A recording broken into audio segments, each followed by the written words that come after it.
പാലക്കാട് ശക്തമായ കാറ്റിലും മഴയിലും ഇടത്തര 5 മൈൽ ഭാഗത്ത് 6ഓളം വീടുകളിലേക്ക് മരം കടപുഴകി വീണും ഉച്ചയോടെ ശബ്ദത്തോടെയുള്ള കാറ്റും മഴയിൽ ജനങ്ങൾ ഭീതിയിലാവുകയും ചെയ്തിരുന്നു. നല്ലൊരു കാറ്റും മഴയും വന്നു.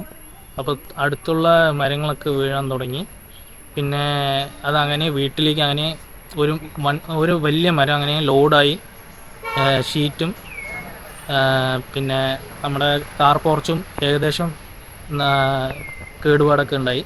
ആ സമയത്ത് ഞാനും ഭാര്യയും ചോട്ടിൽ നിൽക്കുന്നുണ്ടായിരുന്നു. ഭാഗ്യത്തിന് ഒന്നും ആയില്ല.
News desk Kerala Kaumudi.